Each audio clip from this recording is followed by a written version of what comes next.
As well as watching this vodcast, you can watch Good Game on ABC2 every Monday night at 9 o'clock and ABC1 late on Friday nights after Triple J TV.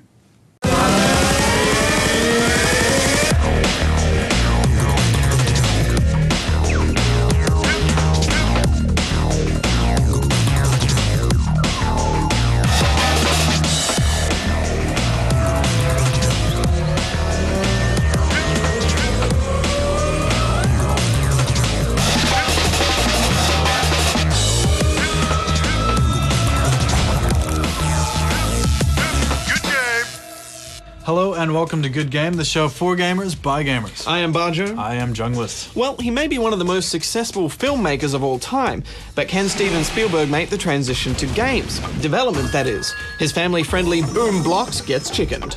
It's from the makers of Final Fantasy and Kingdom Hearts, and now The World Ends With You aims to take action role-playing games to a whole new level.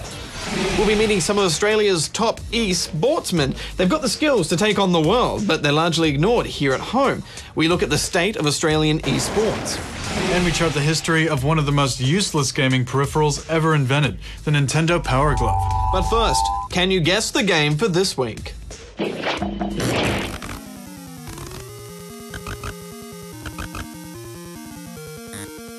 Here's a clue for you, Jung. It's not chess.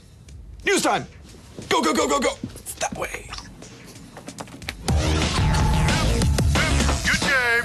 Big news this week for the developers of BioShock, 2K Boston, and 2K Australia, who have just signed a deal with movie powerhouse Universal Pictures that will see their undersea adventure hit the silver screen.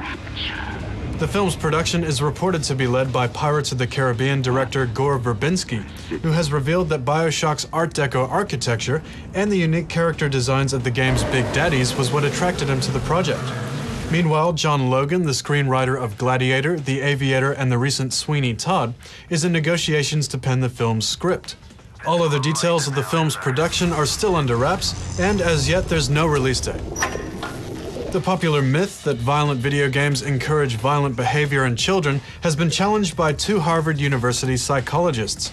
According to the research of husband and wife team, Drs. Lawrence Kuttner and Cheryl Olson, video game play is a marker of social confidence in children, and that kids that play games in moderation are actually much more well-balanced than those who don't. The study of 1,300 children also found that while children who played excessive amounts of adults-only games were more likely to get into trouble, the real concern was children that played no games at all, who were the group most at risk of violent behavior. Dr. Kuttner and Olson's ultimate conclusion was that there is no evidence that video game violence turns children into future criminals.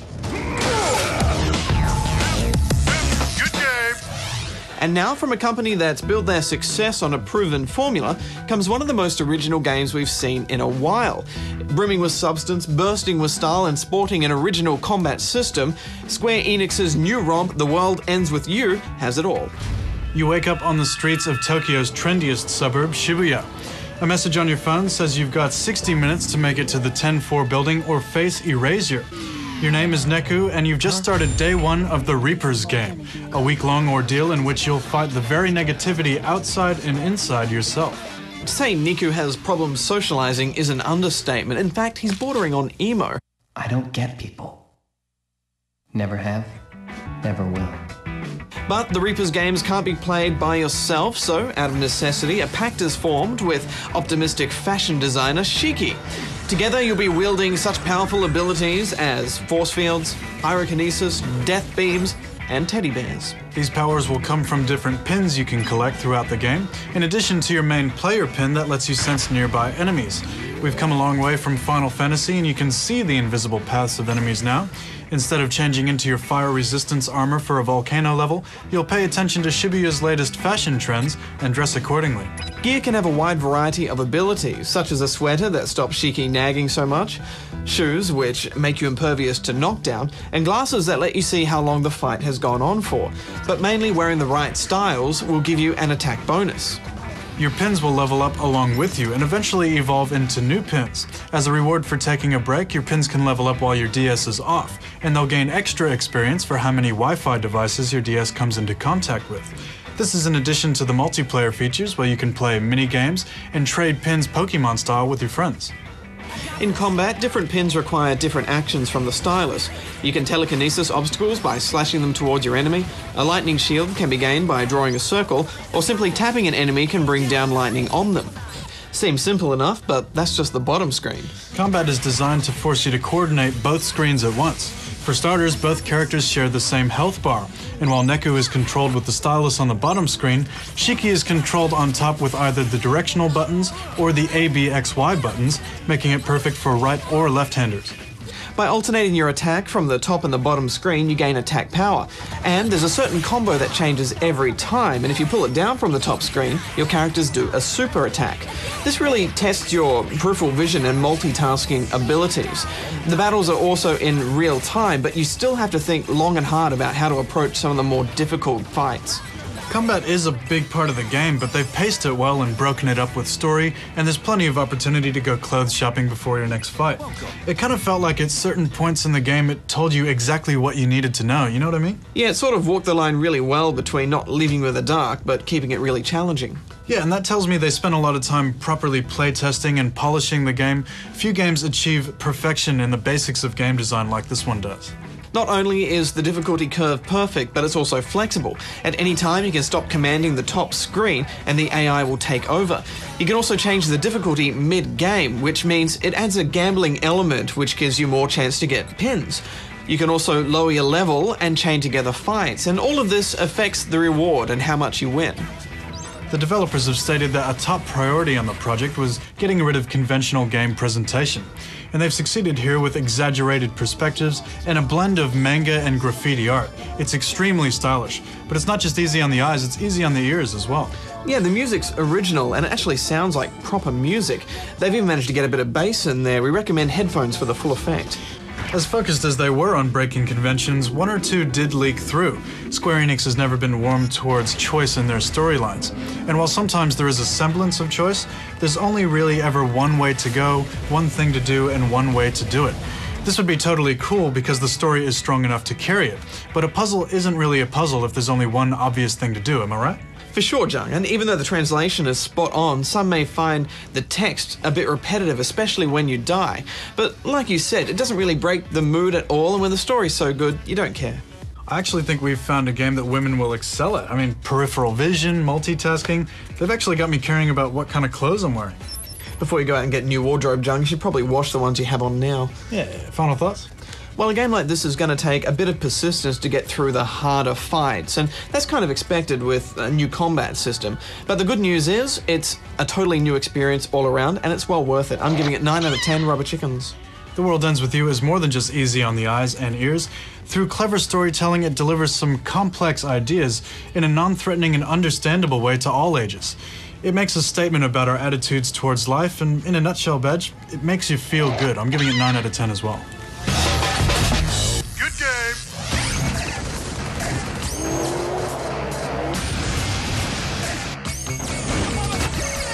It's a well-known fact that more and more Australians are gaming.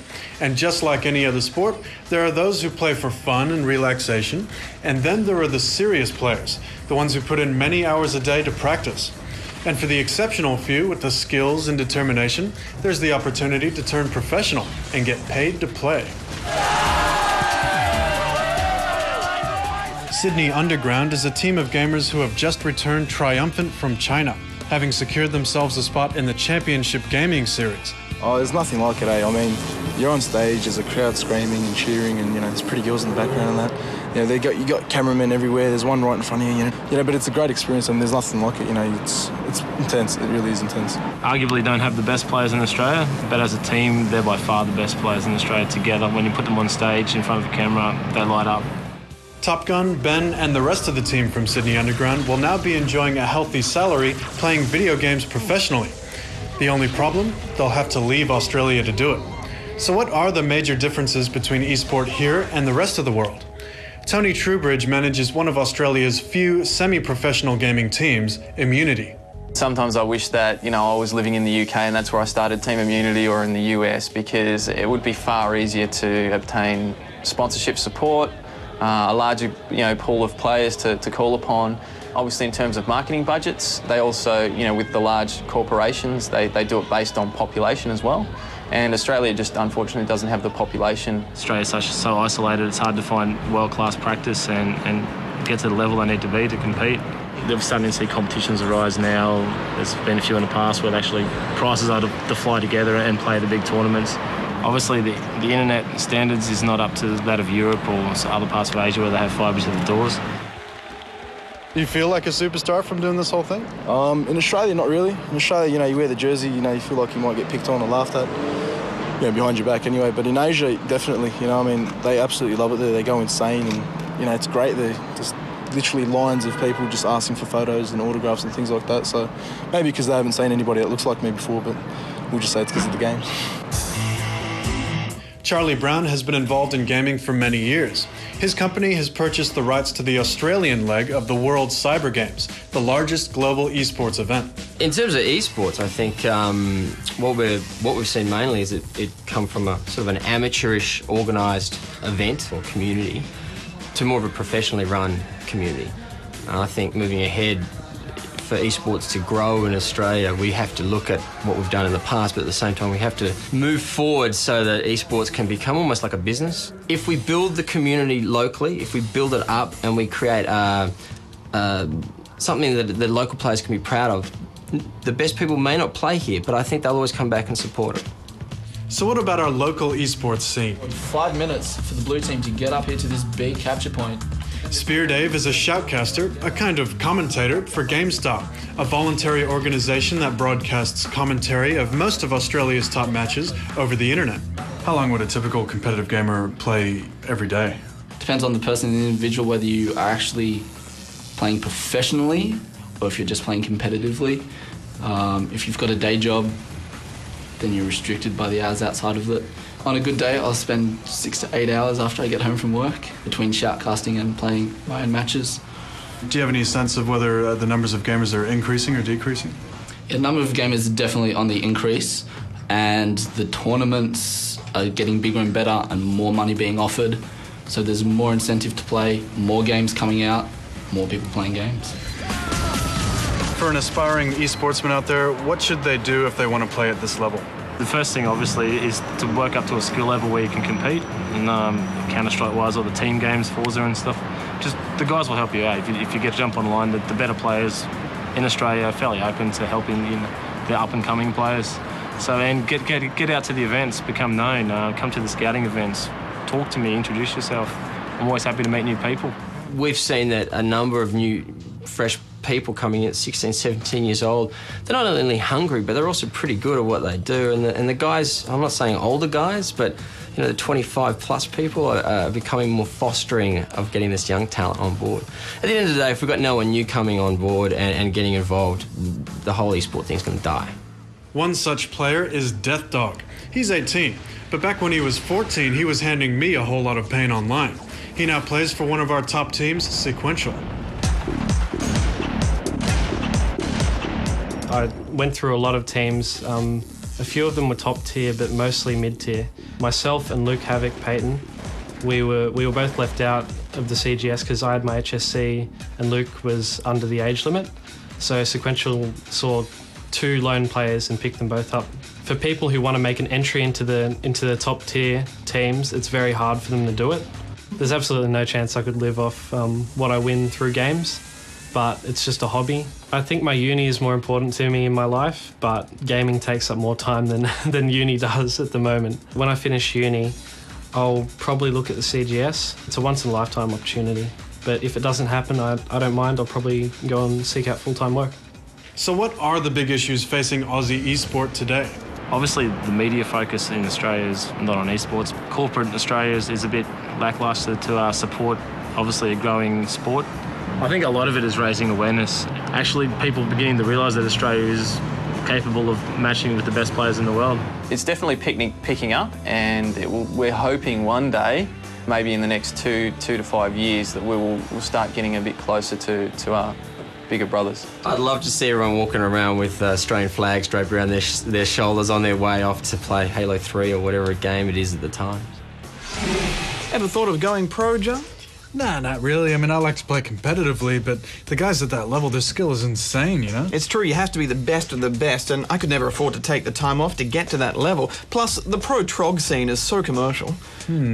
Hey, why don't we host our own ladder, just for kicks? We can record some of the matches, people get some esports action, maybe show some good moves on the show. That's a great idea. What are you thinking, Desperate Housewives? Whoa, no, only the hardcore play that. Trog? Such a cliche nowadays, isn't it? Well, what about Halo 3? People still play Halo? Of course. What do you mean? Well, I just figured Call of Duty 4 was out. Very well, sir. COD 4 it is. Check the website and follow the link to the COD 4 tournament. We only have room for 8 teams, and one of those is going to be Team Good Game. Sounds good. The winners will get some Good Game t-shirts as well as your team getting on the show. Now on to Office Wars. The votes are in, and the name of the company will be Wagglemax, and they make technical gadgets. Now we need you to hop on the forums and vote for which skills and statistics you'll need to level up in the game. This week, we want your ideas on what you can actually do to suck up to your boss as you climb the corporate ladder. So get on the forums and cast your vote. But coming up now, Gamer Tonight with Richard Fargus.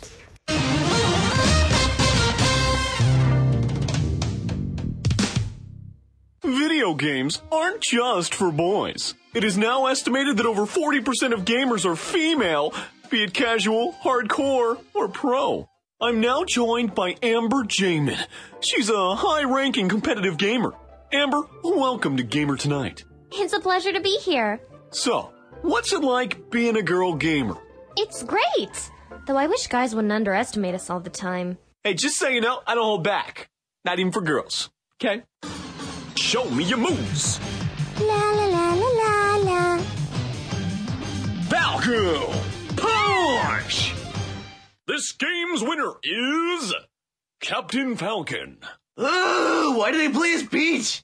Okay, so why do you think guys don't like playing against you? I think it's partly the fear of losing to a girl. I was just going easy on you, right? You know, that's really funny. Because so was I. Yeah, I can imagine certain guys trying to avoid playing girls for that reason. Yeah, I guess so. Hey, how about we play a round of DS? Oh, I would, but, mine's out of batteries. That's cool. I brought a charger. Actually, I lost it. Weirdest thing. Then, what's that on the other side of your desk? Oh, that's, it's a Game & Watch. Good game. In the history of harebrained game peripheral ideas, there's one that's so bad, it's almost good. It's the Power Glove. Power Glove. Released in 1989 for the Nintendo Entertainment System, the Power Glove was the earliest motion control device for a home console. It worked by putting 3 interlinked sensors on top of your TV, putting on the plastic gaming gauntlet, and then strapping yourself in for the interactive ride of your life. Strapped in, ready to rock and roll. Or at least, that's what it claimed on the back of the box. You could use the glove's motion controls on any existing NES game, but there were also a few games that were designed specifically for the peripheral, although only 2 of them ever made it into full-scale production. The first was this. It's Super Glove Ball. It played a bit like the arcade classic Breakout. You had to use your glove to bounce a ball off a wall of bricks, knocking them out as you went. Of course, Super Glove Ball wasn't all that much like Breakout, because Breakout was good and Super Glove Ball was rubbish. Apart from the fact that it was almost impossible to leave the first level, even if you did knock out all the bricks, it was the Power Glove controls that really let this game down.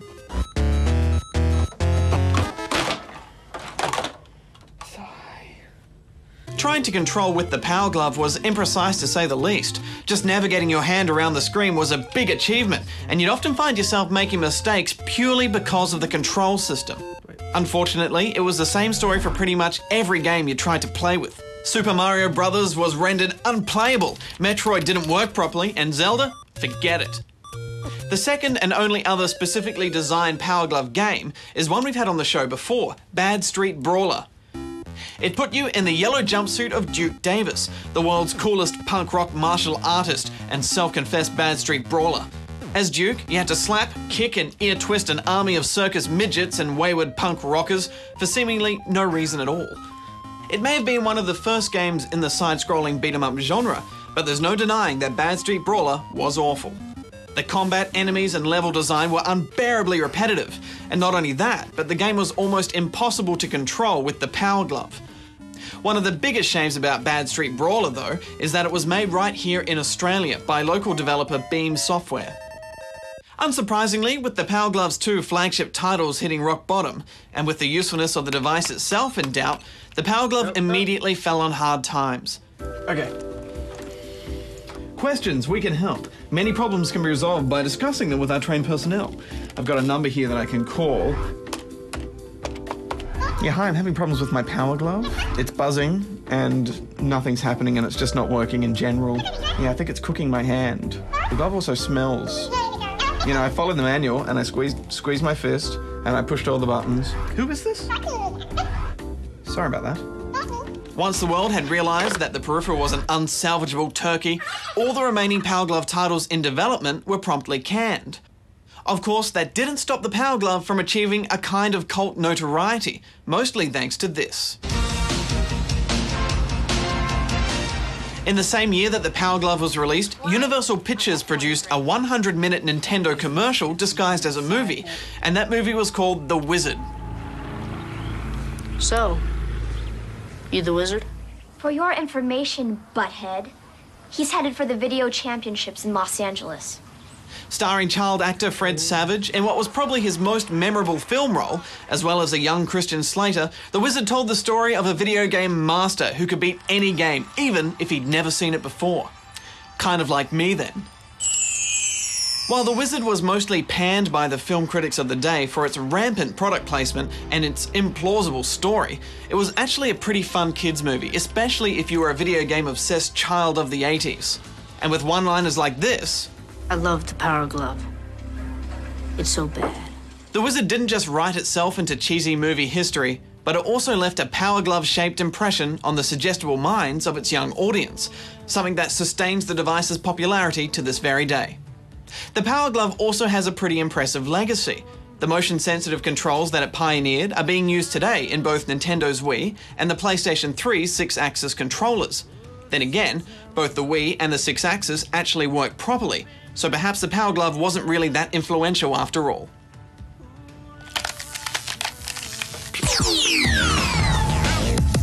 Good game! Bloom Blocks for Nintendo Wii is unique. Don't you mean Bloom Box? I'm not sure, actually. Let me just... Boom Blocks. I don't think we've got that right yet. Let's just call it BB for short. BB is a unique puzzle game made by famous film director Steven Spielberg, and it's his first go at making a game. Now, as Iron Man proved again last week, movie games are generally pretty rubbish. But when it comes to film directors making games, that must be a different story, because BB is actually quite a terrific little game. Think Jenga meets cute square animals meets lasers, and you've got some sort of idea about what BB is all about. Actually, that gives me no idea whatsoever, Badge. Perhaps we should explain it. Your objectives in BB range from getting all your blue gems to the ground, to removing wood from a stack without knocking off the top level, to reuniting square-shaped gorillas, and more. All this is done by rotating a structure and throwing balls at certain angles to achieve your objective. Some puzzles have laser guns, pew pew pew, some require you to pull and swing blocks, and some need you to make chemical reactions happen by sticking 2 blocks together. It's a perfect game for the Wii. The Wiimote measures your momentum and speed and allows you to lock on before you do your throw. All these factors are imperative to finding the weak point in a structure and exploiting it. It definitely makes good use of the Wii interface, Badge, and it's a pretty good thing because visually it's not the most impressive game. There's often more than one solution to a problem, but a lot of the solutions are pretty obvious and trial and error is going to be your friend here. After a couple of hours of waving the Wiimote around, your hand does get a little bit tired, so BB is good in short bursts. I find puzzle games are best in short bursts anyway, Jung. There's a couple of game modes. Explore, which is a puzzle extravaganza fest, and it gets you used to the controls and how the puzzles work. And Adventure Mode, which has a series of stories, such as getting your cows to attack evil monkeys and destroy their castle. And I found all of these to be fun, Jung, but not really challenging. I agree with you, Badge. I mean, most people will get through missions on their first go, 2 or 3 if you're going for the gold medal. If you do meet certain criteria, you can unlock challenge modes, which are more difficult. But if you're not the sort of person that likes to finish puzzles in the least amount of moves, you'll probably smoke through the single-player campaign in under 5 hours. However, all is not lost because BB has a huge multiplayer component. You can face off against 3 of your friends or team up in 2-player co-op. There's hot potato as well. Yeah, I found the lack of online here really disappointing. I mean, maybe there was too many calculations to make online multiplayer a realistic possibility. This game is an unlock party. Every level unlocks another level or character that you can use in the create a level area. And this is a great part of this game. You can use all the features and tools in single player and multiplayer when you build your own levels. But it is a time-consuming job. But if you are a fan of making 3D problems, or if you're a fan of blowing up cows, I think you'll get a kick out of this. Building with the Wiimote is a little fiddly, and after a while you'll start wishing for a mouse. I'm with you there, John. There are training videos to give you an idea on how to use the level editor, but no training mode, so you're very much in the deep end. However, when you've built your level, you can actually send it to a Wii friend, and that's a good feature. Yeah, I think we're going to see more and more of this badge. I mean, the ability to make your own level and then share it with other people, it's kind of the best thing you can do in a game. And devs are always talking about how they're excited to see what the fans are doing with their games. I think sharing is going to be a huge part of user-generated content, Jung, in the future, especially with games like Spore on the horizon. But it's a shame that you couldn't upload this to a big server and people couldn't rate it. It's a shame they didn't really think out of the box with that one. Anyway, what are you giving it? It's a blast. I'm giving it 8 out of 10 rubber chickens. I actually liked it a lot more than I thought I would. I'm giving it 8.5 out of 10. Good game. So gamers, did you guess the game for this week? You have to go all the way back to 1983. It was Archon, The Light and the Dark. One of the first games distributed by Electronic Arts. It was originally made for the Atari 8-bit computer and then later ported to other systems of the day.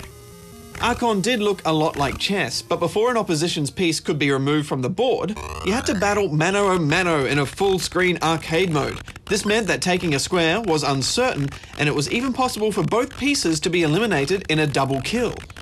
Archon spawned a sequel, and its influence can be seen in other games such as Star Control and Mortal Kombat. Archon is also the internal name for the Quality Assurance Department of Electronic Arts. Well, Badger, that's it for another week. Next time, Lux meets some gamers who are using games to get over injury or serious illness.